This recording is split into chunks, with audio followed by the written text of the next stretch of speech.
திராவிடத்தின் எழுச்சியும் தமிழ்நாட்டின் வளர்ச்சியும் என்கின்ற தலைப்பில் ஒரு பொதுக்கூட்டத்தை நடத்த வேண்டும் என்று ஒரு வாரத்திற்கு முன்னதாகவே, ஒரு மாதத்திற்கு முன்னதாகவே நாங்கள் முடிவு செய்து இந்த கூட்டம் இங்கே சிறப்பாக நடைபெற்று கொண்டிருக்கிறது. எனக்கு முன்னதாக பேசிய அருமை தோழர்கள் எல்லாம் மிக சிறப்பாக பெரியார் எப்படி இந்த மண்ணிலே தோன்றினார், 1879 ஆண்டு பிறந்த பெரியார் 1974 என்று நினைக்கிறேன், அவருடைய 94வது வயதிலே அவர் நோய்வாய்ப்பட்டு ஒரு கூட்டத்திலே, சென்னை டி நகரிலே ஒரு கூட்டத்திலே பேசுகிறார். அதற்கு பிறகு ஒரு 3-4 நாட்கள் கழித்து அவர் வேலூரிலே இறந்து விட்டார். அப்படி தன்னுடைய ஆயுசு நாட்கள் முழுவதுமாகவே அவர் பிறந்து அவருக்கு நினைவு தெரிந்த நாட்களிலிருந்தே அவர் இந்த சுயமரியாதை கொள்கையை மக்கள் மத்தியிலே கொண்டு செல்ல வேண்டும் என்று மிக தீவிரமாக செயல்பட்டவர். 1916 திராவிடியன் ஹோம் என்று ஒரு வீடு, திராவிடியன் ஹோம் என்று ஒரு விஷயம் தமிழ்நாட்டில் இருந்தது, சென்னையில் இருந்தது. அது என்னன்னு கேட்டிங்கன்னா, நான் பிராமின் மாணவர்கள் படிப்பதற்காக ஒரு அமைப்பு உருவாக்கப்பட்டது. அதற்கு பிறகு பெரியார் தொடர்ச்சியாக தன்னுடைய நண்பர்கள் எல்லாரும் ஒருங்கிணைத்து செங்கல்பட்டிலே அவருடைய சுயமரியாதை கூட்டத்திலே இந்த சாதி பெயர்கள் எல்லாம் இருக்கக்கூடாது என்கின்ற ஒரு தீர்மானத்தை கொண்டு வந்தார். ஏன் இன்றைக்கு அதை நாம் விவாதிக்கின்றோம் என்று சொன்னால், பெரியார் தன்னுடைய வாழ்நாள் முழுவதுமே அவர் தொடர்ச்சியாக 10,700 என்று நினைக்கிறேன் பொதுக்கூட்டங்களில் அவர் பேசியிருக்கிறார். சுயமரியாதை கருத்துக்களை அவர் மக்கள் மத்தியிலே விதைத்திருக்கிறார். ஒரு கம்பேரிசன் 1879 பெரியார் இறப்பு வரையும் எப்படி ஒவ்வொரு மாநிலங்கள் இருந்தது அப்படின்னு பார்க்கும் பொழுது, தமிழ்நாடு மிகப்பெரிய ஒரு முன்னேற்றத்தை அவர் வாழ்ந்த காலத்திலே தமிழ்நாடு பெற்றிருந்தது. அவர் வாழ்ந்து மறைந்த பிறகும் தமிழ்நாடு அவருடைய கொள்கைகளை பின்பற்றும் காரணத்தினால் அவர்கள் முன்னேற்ற பாதையிலே தமிழ்நாடு இருந்து கொண்டிருக்கிறது. இன்றைக்கு கல்வியாக இருந்தாலும் சரி, பொருளாதாரமாக இருந்தாலும் சரி, வேலைவாய்ப்பாக இருந்தாலும் சரி, இன்றைக்கு கூட பெண் காவலர்கள் எல்லாம் இங்கே இருந்து கொண்டிருக்கிறார்கள். பெண்களை காவல்துறையில் சேர்க்க வேண்டும் என்று முதலில் குரல் கொடுத்தவர் பெரியார். அதற்கு பிறகு கேரளாவில் இம்ப்ளிமெண்ட் பண்றாங்க. இருந்தாலும் பெரியாருடைய கொள்கைகள் என்பது மிகவும் ஆழமாக நம்முடைய தமிழ்நாட்டிலே மக்கள் மத்தியிலே அது உள்ளே சென்றிருக்கிறது. மக்களுடைய இதயத்திற்குள்ளே பெரியார் இருக்கிறார் எப்போதும். ஆனால் கடந்த ஒரு சில வருடங்கள், அதாவது நாம் பின்னோக்கி செல்கின்ற பொழுது, பெரியார் அவர்களுடைய சிந்தனையும் பெரியார் அவர்களுடைய கருத்துக்களும் பல்வேறு முரண்பாடுகளை பலர் சொன்னாலும் கூட பெரியாரை யாரும் அவ்வளவு எளிதில் தொட்டு பார்க்க முடியாத இடத்திலே அவர் இருந்தார். தொடர்ச்சியாக கூட்டங்கள், அவர் பல்வேறு கூட்டங்களை அவர் சந்திக்கிறார். பல்வேறு மக்களுடன் அவர் உரையாடுகிறார். பல வெளிநாடுகளுக்கு அவர் செல்லுகிறார். அதே போல் அவர் 13 லட்சம் கிலோமீட்டர் பயணிக்கிறார் அவருடைய வாழ்நாளில். 21,000 அவருக்கு மேலே அவர் சொற்பொழிவாற்றிருக்கிறார். இப்படி மக்களுக்காகவே. ஏன் இதை சொல்லுகிறோம் என்று சொன்னால், இன்றைக்கு நம்முடைய தோழர்கள் எல்லாம் குறிப்பிட்டது போல, பெரியார் ஏதோ ஒரு அமைப்பு ஆரம்பித்தார், பெரியார் ஏதோ சம்பாதிப்பதற்காக ஒரு கட்சியை நிறுவினார், அப்படியெல்லாம் கிடையாது. பெரியார் ஆரம்ப காலத்திலே அவர் அரசியலில் வரும்பொழுது ஜஸ்டிஸ் பார்ட்டி என்று சொல்லக்கூடிய நீதி கட்சியில் இருக்கிறார். அதற்கு பிறகு அவர் காங்கிரஸ் கட்சிக்கு வருகிறார், அதில் மாநில தலைவராக இருக்கிறார். அதற்கு பிறகு அவர் தொடர்ச்சியாக தன்னுடைய அரசியல் பயணங்களிலே அவர் சரியான ஒரு திசையிலே போகிறார். காங்கிரஸ் கட்சியில் ஒரு கருத்து வேறுபாடு ஏற்படுகிறது. அவர் உடனே என்ன பண்ணுகிறார் என்றால், அந்த நீதி கட்சியிலே பயணிக்கின்ற பொழுது பல்வேறு விஷயங்களை அவர் உருவாக்குகிறார். நீதி கட்சி தேர்தலில் போட்டியிட்ட ஒரு கட்சி, நீதி கட்சி ஆட்சியிலே இருந்த கட்சி தமிழ்நாட்டில். அதற்கு தலைவராக பெரியார் வருகின்ற பொழுது அவர் ஒரு விஷயத்தை பண்றார், அதை யாருமே செய்ய மாட்டார்கள். நேற்று கட்சி ஆரம்பித்தவர்கள் எல்லாம் இன்றைக்கு நம்முடைய தோழர்கள் எல்லாம் சீமானை பற்றி பேசுகிறார்கள். சீமானை பற்றி பேசுகின்ற பொழுது ஒரு மிக முக்கியமான ஒரு கருத்தை நான் இங்கே பதிவு செய்ய கடமைப்பட்டிருக்கிறேன். சட்டங்கள், திட்டங்கள் கொண்டு வரத்தான் பாராளுமன்றங்கள் இருக்கிறது, பாராளுமன்றம் சட்டமன்றம் இருக்கிறது. எல்லா விஷயத்திற்கும் நீதிமன்றத்திற்கு நீதிமன்றத்திற்கோ என்று சொல்லிவிட்டால், நீதிமன்றம் சொல்லிவிட்டால் அதில் நீதி இருக்க வேண்டும் என்று இருக்குமா என்று ஒரு கூட்டத்திலே, ஒரு பத்திரிகையாளர் சந்திப்பிலே சீமான் பேசுகிறார். அதை என்னை போன்ற வழக்கறிஞர்லாம் பார்த்து எங்களிடத்தை கேட்கிறார்கள், இப்படி ஒரு கருத்தை சீமான் எப்படி பேச முடியும், நீதிமன்றங்களை அவமதிப்பது போல இருக்கிறதே என்றார். உடனே பார்ட்டியின் பர்சன் என்றால் நானே என்னுடைய வழக்கை நடத்துகிறேன் என்று சொல்லி எழும்பூர் நீதிமன்றத்திலே 13வது நீதிமன்றத்திலே ஒரு மனு தாக்கல் செய்கின்றேன். அந்த மனுவிலே சீமான் அவர்கள் தொடர்ச்சியாக உச்சநீதிமன்றம் பல்வேறு விஷயங்களை சொன்னாலும் கூட உச்சநீதிமன்றம் மிக தெளிவாக ஒரு விஷயத்தை சொல்லுகிறார்கள், இந்த வெறுப்பு பேச்சுகள் சூமோட்டோவாக ஆன் இட்ஸ் ஓன் மோஷன் என்று சொல்லுகிறோம், அதை காவல்துறை புகார் யாரோ கொடுக்க தேவையில்ல, அவங்களே எஃப்ஐஆர் போடலாம் என்று உச்சநீதிமன்றம் சொல்லி இருந்தாலும் கூட அது என்ன டீலிங்கோ தெரியவில்லை. சீமான் எதை பேசினாலும் கூட அங்கே முதல் தகவல் அறிக்கை யாரும் ஃபைல் பண்ணுறது கிடையாது. அப்பொழுது நான் நீதிமன்றத்திலே ஒரு 45 நிமிடம் இந்த வழக்கு சம்பந்தமாக பல்வேறு வழக்குகளை மேற்கோள் காட்டி, மாண்புமிகு நீதியரசர் பிவி நாகரத்னா அவருடைய தீர்ப்பையும் மேற்கோள் காட்டி நான் சொல்லுகின்ற பொழுது, அதை உத்தரவுக்காக நாங்கள் அந்த வழக்கை தள்ளி வைக்கிறோம் என்று சொல்லி கீழமை நீதிமன்றத்திலே ஒரு உத்தரவு வருகிறது.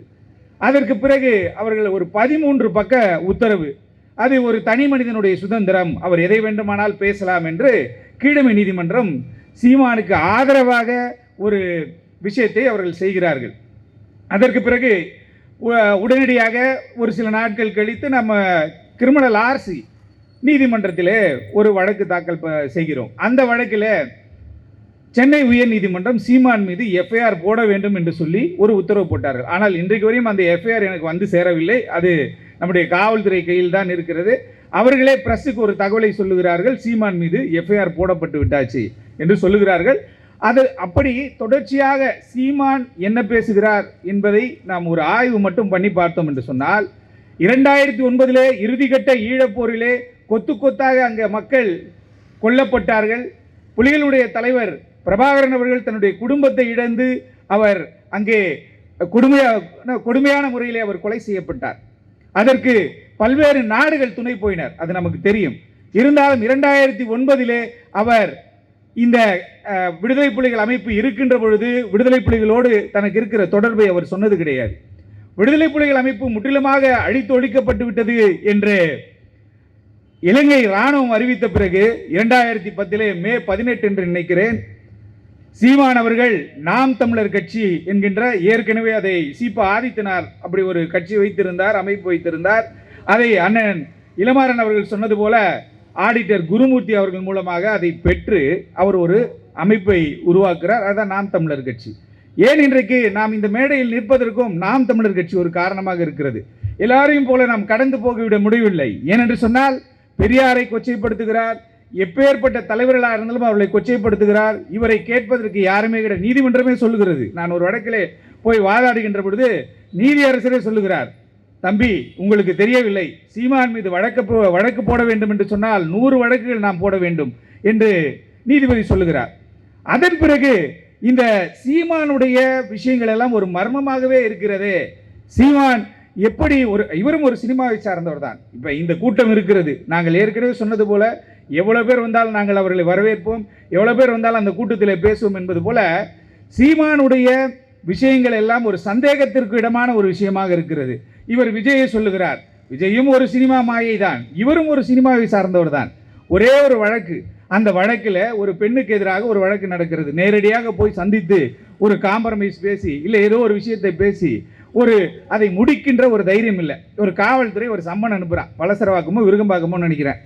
வாட்ஸ்அப் குரூப்பில் செய்தி வருகிறது, தலைவர் வருகிறார், எல்லாம் வந்து விடுங்கள். ஒரு பெண்ணுடைய விஷயம், அது தனிநபர் விஷயம். நம்மளாக இருந்தால் என்ன பண்ணுவோம், பைக் எடுத்துகிட்டு நேராக போலீஸ் ஸ்டேஷன் போவோம், என்னை எது கூப்பிட்டேன்னு கேட்போம் ஃபஸ்ட்டு.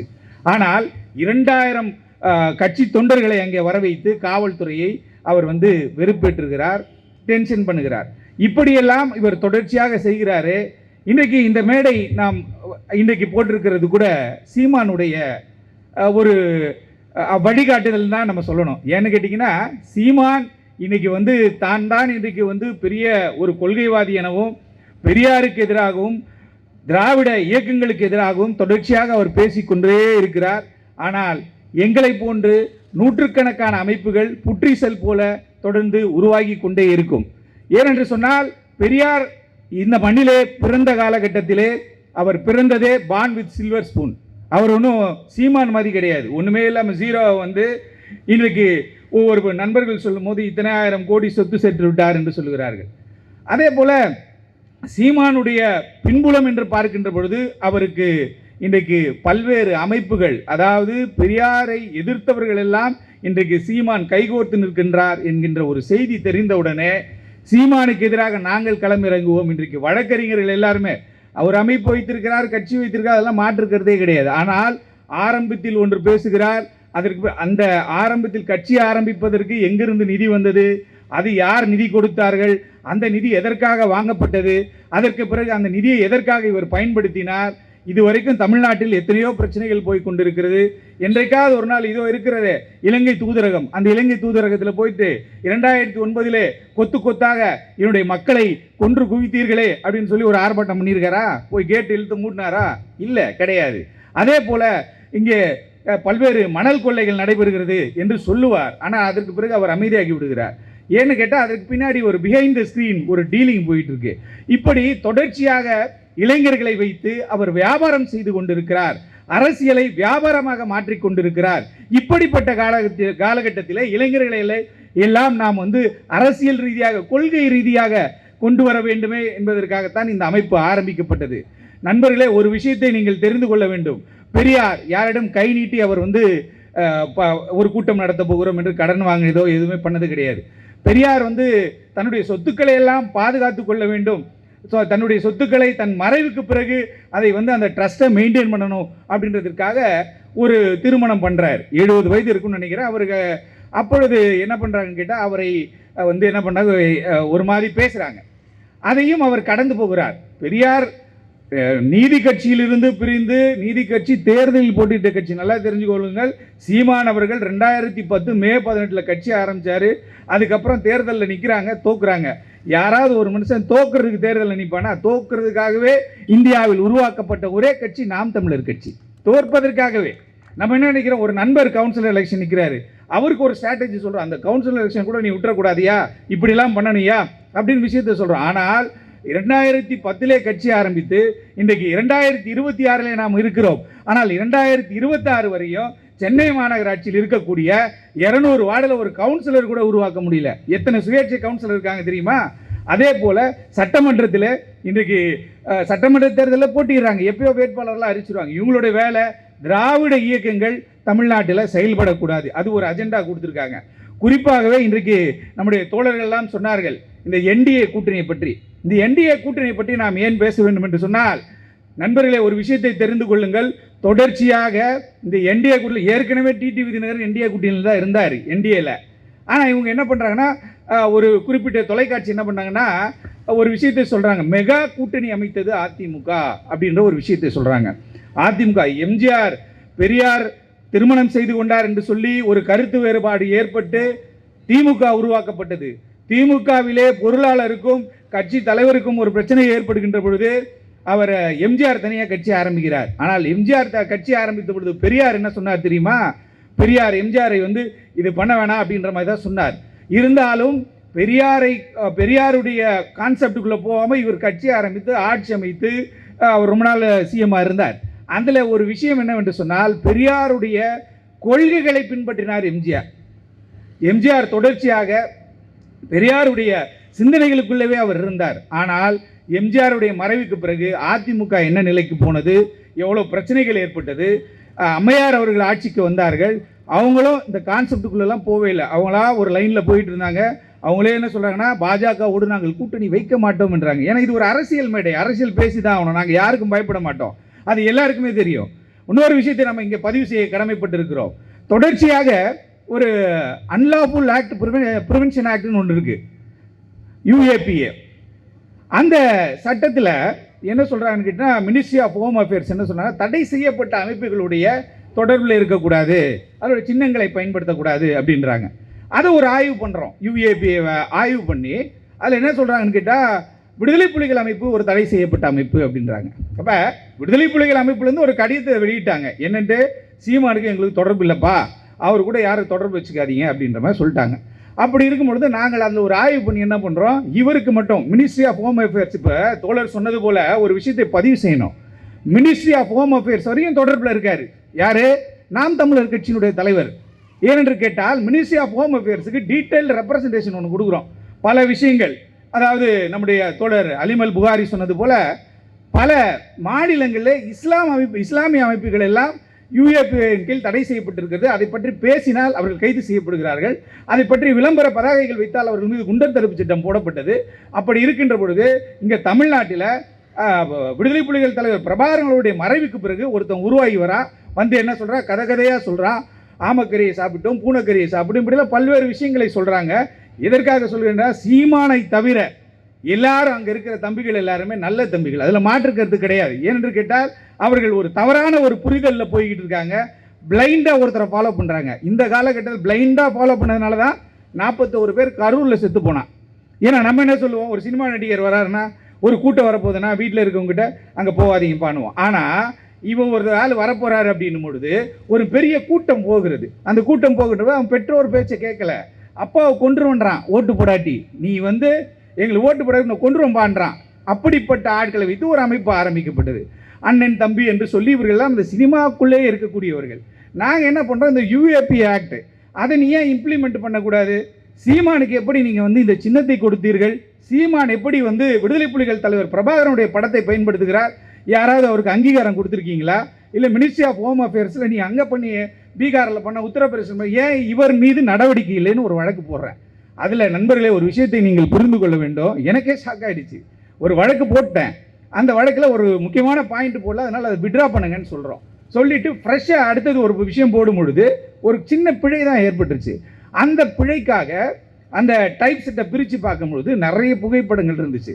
அப்போ நீதிமன்றம் என்ன யோசிக்கிறான்னா, இவன் பெரிய கதையை அதை எடுத்துகிட்டு வந்துட்டான் அப்படின்னு சொல்லி அந்த வழக்கை விசாரிக்காமலே தள்ளுபடி பண்ணிட்டாங்க. அப்போ இந்த நான் சொல்லக்கூடிய நபருக்கு எந்த இடம் வரையும் அவருக்கு வந்து ஒரு இன்ஃப்ளூயன்ஸ் இருக்குன்றதை நீங்கள் புரிந்து கொள்ளணும். அவர் சாமானியர்களுக்கான தலைவர்லாம் கிடையாது. அவர் என்னைக்கு பெரியாரை தொட்டு விட்டாரோ, என்னைக்கு அவர் பெரியாரை தொட்டு விட்டாரோ அன்றைக்கே நாங்கள் அவரை தொடுவதற்கு தயாராக கிளம்பிவிட்டோம். இதுதான் உண்மை. பெரியார் மீது இவர் கல்லெறிகிறார், ஆனால் அவர் மீது நாங்கள் அவர் சொன்ன மாதிரி ஒரு மீட்டிங்கில் சொன்னார் இல்லையா, தக்காளி எறிவோம், வேற ஒன்றும் நாங்கள் சொல்ல வரல. ஏன்னா அவர் ஒரு மீட்டிங்கில் வேற மாதிரி சொல்லிட்டு எஃப்ஐஆர் ஆயிடுச்சு அதுவும். ஆகவே அவருடைய கருத்தியல்ன்றதே என்னன்னு கேட்டிங்கன்னா ஒரு மோசடியான ஒரு விஷயம், ஒரு மாயையான தோற்றம். அந்த மாயை தோற்றத்தை வைத்துக்கொண்டு சீமான் என்கின்ற ஒரு நபர் தொடர்ச்சியாக தமிழகத்திலே ஒரு கழகத்தை ஏற்படுத்தி கொண்டிருக்கிறார். இன்றைக்கு சொன்னது போல சங்பரிவார் அமைப்புகளுடைய வளர்ச்சிக்கு அவர் துணை போகிறார். நீங்கள் வேறு மாநிலங்கள் நார்த் வெர்சஸ் சவுத்துன்ட்டு ஒரு முறை குஜராத்துக்கு நான் வந்து ஒரு வழக்கு சம்பந்தமாக போகின்ற பொழுது அகமதாபாத் விமான நிலையத்தில் ஒரு புக் ஸ்டாலில் நார்த் வெர்சஸ் சவுத் அப்படின்ற ஒரு புத்தகத்தை எடுக்கிறேன். அந்த புத்தகத்தை படிக்கின்ற பொழுது அவன் என்ன சொல்கிறான்னு கேட்டிங்கன்னா, நார்த்தை விட 100 மடங்கு தமிழ்நாடு, கேரளா, கர்நாடகா, ஆந்திர பிரதேஷ் இந்த மாநிலங்கள் ஒரு பள்ளியில் வந்து குழந்தைய சேர்க்கிறோம். இப்போ என்னோடய குழந்தைய ஸ்கூலில் சேர்க்குறோம். ஒரு ஸ்கூலில் சேர்க்குறோன்னா எல்கேஜியில் இருக்காங்கன்னா அவங்க 10th 12th முடிக்கிறோம் அந்த ஸ்கூலில் இருப்பாங்க. ஆனால் நார்த்தில் அப்படிப்பட்ட ஒரு வாய்ப்பே இல்லை அப்படின்ற ஒரு பதிவு போடப்பட்டிருக்கிறது. அதே போல் அங்கே வந்து பள்ளி பாதியிலே அவர்கள் வந்து பள்ளி படிப்பை நிறுத்தி விடுகிறார்கள். தோழர் அலிமல் புகாரி அவர்கள் சொன்னது போல் மிகப்பெரிய ஒரு மோசடி நடந்து கொண்டிருக்கிறது. நம்ம ரிசர்ச் பண்ணி பார்க்கின்ற பொழுது புள்ளி விவரங்கள்லாம் மாறுதலாக இருக்குது. உத்தரப்பிரதேசா கல்வியில் அவன் ரொம்ப காலமாக இருக்கான்றான். பீகாரா அவன் 1800 இருக்குன்றான், ரெக்கார்டு சொல்லுது. ஆனால் உள்ள சப்ஜெக்ட் உள்ள கிடையாது. ஜார்க்கண்டில் என்னோட நண்பர் ஒருத்தர் இருக்கார், பீகாரில் ஒரு நண்பர் இருக்கார். எல்லாரும் அங்கேருந்து என்ன சொல்கிறாங்க அப்படின்னு கேட்டால், நம்ம தமிழ் ஆளுங்க என்ன சொல்கிறாங்க கேட்டால், அங்கே ஒரு பில்டிங் கூட பூசு வேலை பண்ண பில்டிங்கே இல்லை சார்ன்றான். பூசு வேலை பண்ணி பெயிண்டெல்லாம் அடித்த வீடே கிடையாது, கட்டின மேனிக்கே இருக்கும் வீடு. அதிலே தான் இத்தனை ஆண்டு காலமாக பீகார், உத்தரப்பிரதேஷ் போன்ற வட மாநிலங்கள் இருந்து கொண்டிருக்கு. ஆனால் தமிழ்நாட்டில் இன்றைக்கு மிகப்பெரிய ஒரு புரட்சி பெரியாரால் ஏற்படுத்தப்பட்டிருக்கிறது. பெரியார் இன்றைக்கு மறந்தாலும் அவருடைய புகழ் இன்றைக்கு ஓங்கிக் கொண்டிருக்கிறது. ஆனால் இதை எப்படியெல்லாம் ஒடுக்க வேண்டும், இதை எப்படியெல்லாம் தடுக்க வேண்டும், இதற்கு எப்படியெல்லாம் ஒரு முட்டுக்கட்டையை போடுவது என்று சீமான் பண்ண மிகப்பெரிய மிஸ்டேக்கு. பெரியாரை தொட்டிருக்க கூடாது. நண்பர் சொன்னது போல பெரியாரை தொட்டதுனால இன்றைக்கு 1000 பெரியார்கள் கிளம்பி வந்திருக்கிறார்கள். இன்றைக்கு எத்தனையோ கூட்டங்கள் நடைபெற்று கொண்டிருக்கிறது. அதே போல் அந்த வழக்கு எங்களுக்கு என்ன கேட்டால் ஒரு முடிவே இல்லாமல் போயிடுச்சு. அப்போ தொடர்ச்சியாக நம்மளும் எத்தனை வழக்கு தான் போடுறது? போட்டு போட்டு போட்டு பார்த்து அப்படியே இருக்குது. எஃப்ஐஆர் போட்டாங்கன்றாங்க. போலீஸே மீடியாவுக்கு வந்து ஒரு செய்தியை சொல்லிடுறாங்க, விளையும் பயிர் முளையிலே தெரியணுவான். அப்போ சீமான் போன்றவர்களை நீங்கள் ஆரம்ப நிலையிலே வந்து கண்டித்திருக்கணும். மீடியாவுக்கு பணம் கொடுத்து வர வைத்து இப்படிப்பட்டதால் உங்களுக்கு தெரியும். நான் ஒரு பாரதிய ஜனதா கட்சியினுடைய மாநில தலைவராக ஒரு ஐஏஎஸ் ஆஃபீஸர் இருந்தார், முன்னாள் ஓய்வு பெற்ற ஐஏஎஸ் ஆஃபீஸர். அவர் என்ன சொன்னார்னு கேட்டால், தமிழ்நாட்டை நான் புரட்டி போட்டு விடுவேன், அண்ணா அறிவாலயத்தில் இருக்கக்கூடிய செங்கல்களை உருவுவேன் அப்படின்னு சொல்லி கொத்தனார் மாதிரிலாம் டைலாக் விட்டார். ஆனால் அந்த அண்ணாமலை எவ்வளோ சொத்து சேர்த்திருக்கிறார் என்று சொல்லுகிறார்கள். பெங்களூரில் ரெக்கார்டிக்கலாக போடுறாங்க. யார்? சவுக்கு சங்கருடைய பதிவே அப்படி தான். அது என்னன்னு தெரியல, அவங்களுக்கு கட்டிங் வரலையோ என்னன்னு தெரியல. அவர் ஒரு பதிவை போடுறாரு. என்னென்ட்டு இந்த டிஸ்கிரிப்ஷனோட ப்ராப்பர்ட்டி, ஷெட்யூல் ஆஃப் த ப்ராப்பர்ட்டியோட ஒரு விஷயத்தை போடுறாங்க. அப்போ இளைஞர்களை தங்கள் வசம் இழுத்து அவர்களை தவறான வழியிலே அவர்களை பயணிக்க வைத்து பணம் சம்பாதிப்பது தான் ஒரு கூட்டத்தினுடைய வேலை. அதை தான் அண்ணாமலை செய்தார். அதே தான் சீமானும் செய்கிறார். சீமானை இப்போ எனக்கு அரெஸ்ட் பண்ணி பாரு, என்னை எது வேணா பண்ணி பாரு, இது வேணா பண்ணி பாரு, நான் வீட்டில் போய் ஒழிஞ்சு பார்ப்பல. ஒரே ஒரு சிஎஸ்ஆருக்கு ஆள் தலைமறைவு. இன்றைக்கி எத்தனை எஃப்ஐஆர் போட்டாலும் எத்தனை வழக்குகள் போட்டாலும் ஒரு நண்பருக்காக, ஒரு அநீதிக்காக நாங்கள் ஒரு ஒரு பேட்டி கொடுக்குறோம். தொலைக்காட்சியில் ஒரு பேட்டி கொடுக்கும் பொழுது காவல்துறையில் எங்கள் மீதே ஒரு எஃப்ஐஆர் போடுறாங்க. அதற்கு பிறகு உடனடியாக காவல்துறை எஃப்ஐஆர் போட்ட அடுத்த நாளே நீதிமன்றத்தை நாடி அது ஒரு போலியாக சித்தரிக்கப்பட்ட ஒரு எஃப்ஐஆர்னு சொல்லி அதில் ஒரு ஸ்டே வாங்கிறோம். அது அப்படியே இருக்குது. அப்போ தொடர்ச்சியாக மக்கள் மத்தியிலே போய் பேசுவதற்கு ஒரு போலியான விஷயங்களை கையில் எடுத்துக்கொண்டு தினசரி கூட்டத்தை, இப்போ பெரியார் 10,700 கூட்டங்கள் பேசினார் என்கிறது ஒரு ஆய்வு. ஆனால் இவர் என்ன பண்ணுறாருன்னு கேட்டிங்கன்னா, தொடர்ச்சியாக எல்லா கூட்டங்களையும் பாருங்கள். இப்போ தோழர்கள் சொன்னது போல் ஆர்எஸ்எஸ்னுடைய மேடை, பெரியார் தாங்க எல்லாம் அப்படின்னு ஒரு காலத்தில் பேசின சீமான், அவருடைய வீடியோக்கள் எல்லாமே தம்பிகள் ஆய்வு பண்ணுறாங்க. ஃபஸ்ட்டு வீடியோவிலேருந்து நேற்று பேசின வீடியோ வரையுமே எடுத்து அதை நீங்கள் கம்பேரிசன் பண்ணி பார்த்தீங்கன்னு வச்சுக்கோங்களேன். இது ஒரு ஆய்வு. ஏன்னா அரசியலில் மிகப்பெரிய ஒரு சதி செய்வதற்காக இவர் இறங்கி இருக்கிறார். திராவிட இயக்கங்களை எல்லாம் அழிப்பதற்காக இறங்கினார் அப்படின்ற மாதிரி சொல்கிறாரு. 1000 சீமான்கள் வந்தால் கூட இந்த திராவிட இயக்கங்களையோ பெரியாரையோ இல்லை அவருடைய கொள்கைகளையோ அழிக்க முடியாது. இவருடைய அஜெண்டா திமுகவினுடைய சிஎம்ஐ வந்து டார்கெட் பண்ணோம். மற்றபடி வந்து என்னென்ன விஷயங்கள் வந்து அரசுக்கு எதிராக இருக்கிறதோ அதை எல்லாத்தையுமே இப்போ பாஜக பண்ண முடியல அப்படின் போது இவர்கள் தொடர்ந்து சீமானை கையில் எடுத்திருக்கிறார்கள். எங்களுக்கு சீமானில் ஒரு ஆளே கிடையாது. இதுதான் உண்மை. ஏனென்று கேட்டால், எனக்கு அருப்புக்கோட்டையிலேருந்து ஒரு நண்பர் தொடர்பு கொண்டு என்னிடம் கேட்டார், இது மாதிரிலாம் போட்டால் ஏதோ பிரச்சனை வராதா அப்படின்னார். பிரச்சனை வரணுன்ட்டு தான் கேஸே போடுறோம் நாங்கள். ஏனென்று கேட்டால், பெரியாரை நீ தொட்டுவிட்டு நீ சென்னைக்குள்ளே இருக்கிற என்று சொன்னால் அது பெரிய ஒரு ஆச்சரியமாக தான் இருக்குது. ஏன்னா பல நடவடிக்கைகள் எடுக்கப்படலை. இப்போ கூட தோழர்கள் சொன்னது போல் சின்ன சின்ன பசங்களை விட்டு பெரியாரை அசிங்கப்படுத்துவது, ஒரே ஒரு விஷயம், ஒரே ஒரு பதிவு, அந்த பதிவை நீங்கள் மிக தெளிவாக புரிந்து கொள்ள வேண்டும். எங்களுடைய அந்த ஒரு புகைப்படம் ஒன்று வச்சுருக்கோம் எங்களுடைய பேனரில். பெரியார், அம்பேத்கர், பாரதிதாசன். இந்த பாரதிதாசன் இருக்கிறார் இல்லையா, அவர் 1856 பிறக்கிறார். அம்பேத்கர் அவர்களும் அப்போ தான் பிறக்கிறார். அவர் பாரதிதாசன் 71 வயது வரையும் இருந்தார். அம்பேத்கர் அவர்கள் 65 வயதில் எல்லாரையும் விட்டு சென்று விட்டார். ஆனால் பெரியார் 94 வயது வரையும் இருந்தார். இந்த 2 பேர் இருக்காங்க இல்லையா, பெரியார் அம்பேத்கரும், இவர்கள் 2 பேரும் மிக நெருங்கிய நண்பர்கள். பெரியார் சமூக சீர்திருத்தத்தை கொண்டு வர வேண்டும் போராடி கொண்டிருக்கிறார். அவர் வந்து இந்திய அரசியலமைப்பு சட்டத்திலே சீர்திருத்தத்தை கொண்டு வர வேண்டும் என்று அம்பேத்கர் போராடி கொண்டிருக்கிறார். மும்பையிலிருந்து கிளம்பி சென்னை வந்து பெரியாருடன் அவர் பேசுகிறார். பெரியார் இங்கிருந்து ரங்கூனுக்கு போகிறார். இப்படி இவர்களுடைய தொடர்பு மிகப்பெரிய தொடர்பு. இன்னைக்கு அம்பேத்கர் இல்லாத அரசியல் கிடையாது, அம்பேத்கர் இல்லாத இயக்கங்கள் கிடையாது. அப்படி இருக்கும் பொழுது ஒரு மிகப்பெரிய தலைவரான அம்பேத்கர் ஏற்றுக்கொண்ட ஒரு பெரியாரை ஒருத்தன் கேவலப்படுத்தி கொண்டிருக்கிறான். அதே போல இந்த பக்கம் பார்க்கும்போது பாவேந்தர் பாரதிதாசன், தாயை படித்தவனை யார் தடுத்தாலும் விடாதே, தமிழை படித்தவனை தாய் தடுத்தாலும் விடாதே என்றார், தாயே தடுத்தாலும் விடாதே என்றார். மிகப்பெரிய, அதாவது புரட்சி கவிஞர் பாரதிதாசன் என்று பெரியார் தான் அவருக்கு பெயர் வைக்கிறார். அப்போ இந்த 2 பேரும் ஜாம்பவான்களுக்கு தெரியாதா பெரியார் யார் என்று? இந்த 2 பேரும் ஜாம்பவான்களும் அவரை ஆதரித்திருக்கிறார்கள், அவரிடம் பேசி இருக்கிறார்கள், அவரை பின்பற்றி இருக்கிறார்கள். அவருடைய கொள்கைகளை பாடல்களாக பாவேந்தர் பாரதிதாசன் எழுதுகிறார். அப்படி இருக்கின்ற பொழுது அதையெல்லாம் விட்டுட்டு இப்போ இவன் பேசுறது, இந்த டீம் எல்லாம் பேசுறது பார்த்தீங்கன்னா, தமிழ்நாட்டில் ஒரு கலவரமாக ஒரு மாநிலமாக மாற்ற வேண்டும். மற்ற மாநிலங்களோடு நீங்கள் ஒப்பிடுகின்ற பொழுது தமிழ்நாட்டில் இன்றைக்கு எல்லா விஷயங்களுமே முன்னேற்றம் அடைந்திருக்கிறோம். இந்த முன்னேற்றம் அடைந்தால் இவர்கள் ஒரு கால ஊன்ற முடியாது என்கின்ற ஒரு காரணத்திற்காக இவர்கள் பல்வேறு விஷயங்களை தமிழ்நாட்டு அரசுக்கு எதிராக, இப்போ ஒன்றும் இல்லை, 2150 கோடி என்று நினைக்கிறேன் கல்வி நிதி ஒன்றிய அரசுலேருந்து வரலை.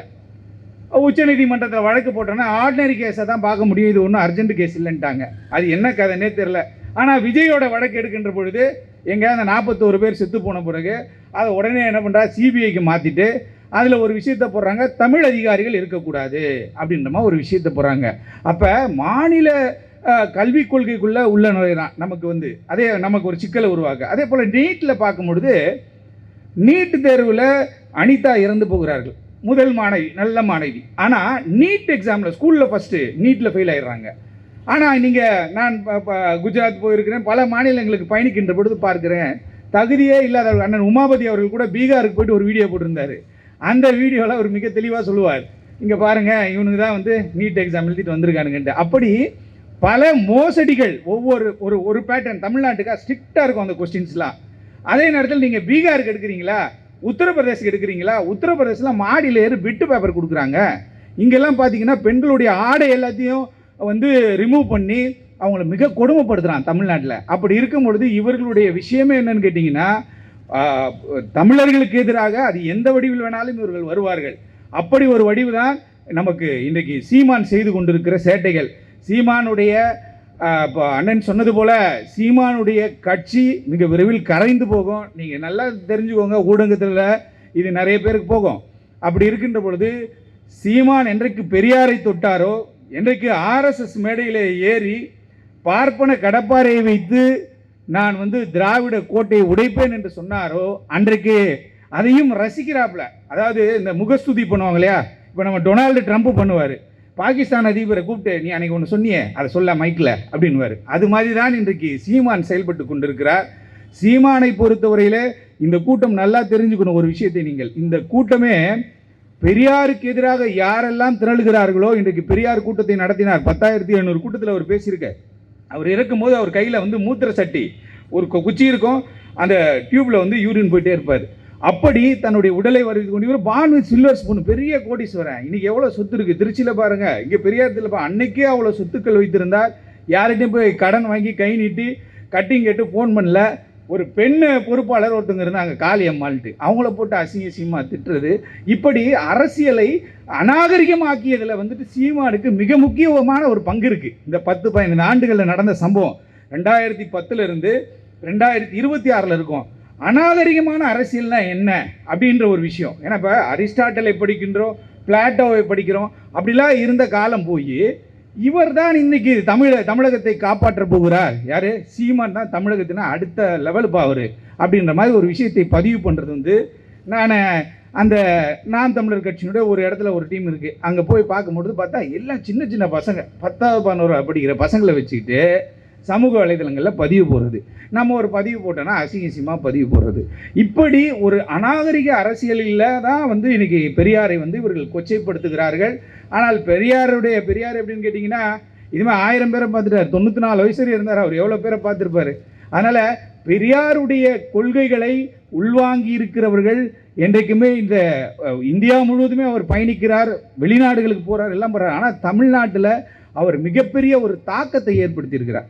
அண்ணன் சொன்னது போல் கோயிலுக்கு போகிறாங்களா, அங்கே ஒரு மிகப்பெரிய கூட்டம் வருது, இவனை வச்சு நம்ம ஆட்சியை பிடிச்சிடலாம், ஒரு 1 கோடி பேர் இங்கே இருக்கான், 2 கோடி பேர் இங்கே இருக்காங்க. இப்போ மோடிஜி அவர்கள் இப்போ வந்தார் பிரச்சாரத்துக்கு.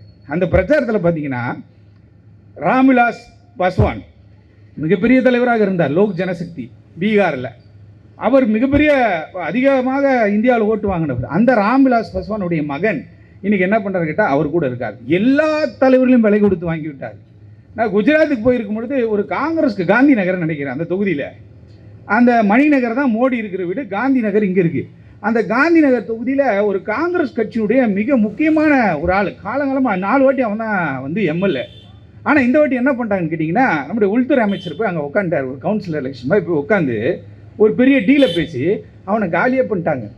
அப்படி இப்போ இவங்க என்ன பண்ணால் அரசியலை சீர்கேடு ஆக்குவதற்கு என்னெல்லாம் பண்ணலாம் இவங்க சொல்கிறாங்க.